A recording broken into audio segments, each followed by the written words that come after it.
Hey, welcome back to my channel. In this video, I'm gonna talk about top 5 best budget mirrorless camera.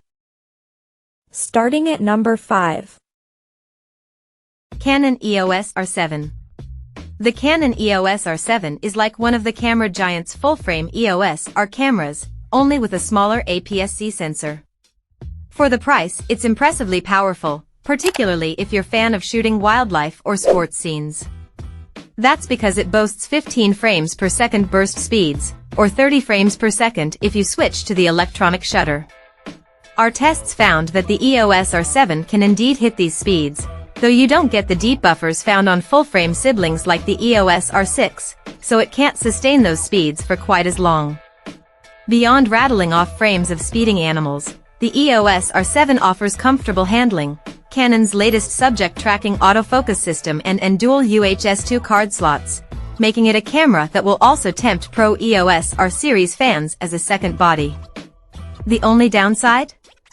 Canon has so far only made 2 native lenses for the EOS R7's APS-C sensor. More should be en route though, and you can always mount existing RF lenses or adapt older EF lenses from Canon's DSLRs while you wait. Coming at number 4.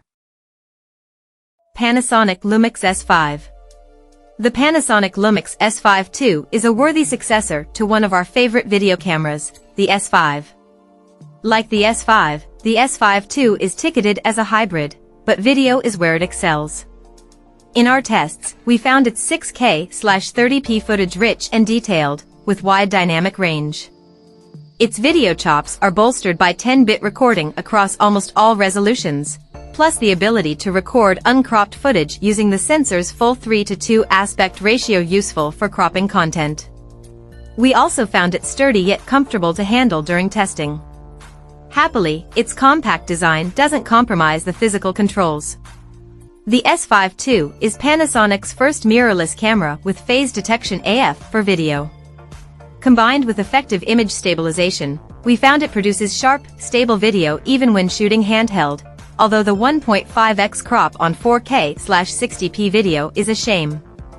The Panasonic Lumix GH6 is a more travel-friendly video powerhouse with a micro Four Thirds sensor, while serious videographers will be drawn by the Lumix S5 iiX.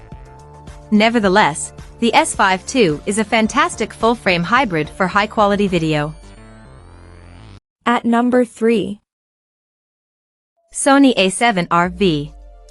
At 61MP, the Sony A7R V has the same class-leading resolution as the A7R IV before it. But thanks to a new sensor and powerful Bion's XR processing engine, our review found that the A7R V is a better camera overall. Paired with high-quality optics and up to 8 stops of image stabilization, we found it capable of capturing outstanding detail. We found image quality to be excellent when shooting detailed subjects, making the A7R V a fantastic choice for landscape or studio pros.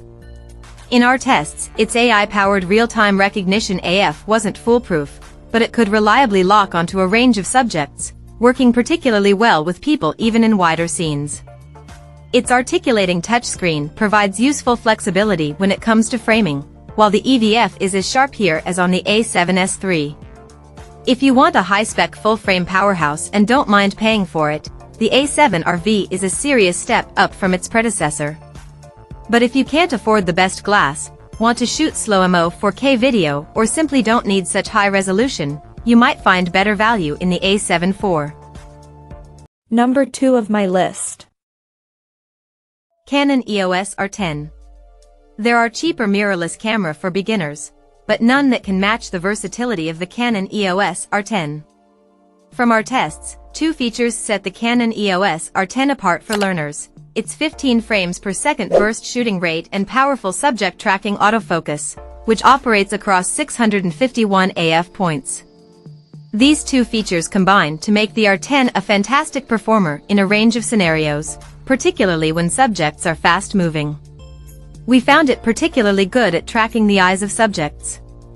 It's not a perfect camera for beginners. We found the EVF a little small and also noted the lack of image stabilization, a feature which is offered on rivals like the Olympus OMD EM10 Mark IV, below. Then again, we also found that the R10's low weight and deep grip make it a forgiving camera for novices to use. We also noted positively in our review the helpful presence of an AF joystick. The only major drawback is the lack of native lenses currently available for Canon's RF mount. In all other respects, the R10 is a versatile option for photographers getting started. And number 1. Sony A7 IV. The Sony A7 IV is a truly modern hybrid camera. It's overkill for beginners and more expensive than its stills-focused competition, but it's also a versatile workhorse for anyone who wants to shoot a mixture of photos and video. In our tests, we found the A7 IV to have class-leading autofocus skills, although Sony has since launched the pricier A7R V with its new AI autofocus chip and improved subject detection. Its buffer depth proved seemingly endless as well, meaning the camera can almost indefinitely maintain its maximum burst speeds. When using a CF Express card, it swallowed 9 frames per second for over a minute, or 6 to 7 frames per second when continuously shooting RAW. The A7 IV's new 33MP full-frame sensor doesn't dramatically improve image quality over the A7 III. The higher resolution also means fairly prevalent noise above ISO 6400, and there's a heavy crop on 4K footage. A price bump means it no longer occupies the same entry-level price bracket as its popular predecessor either, but upgrades like 10-bit video and a Bionz XR processor make it a much more powerful option.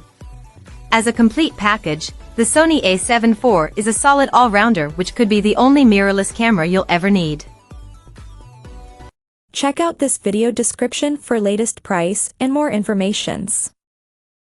Thank you for watching this video. Please subscribe and stay tuned.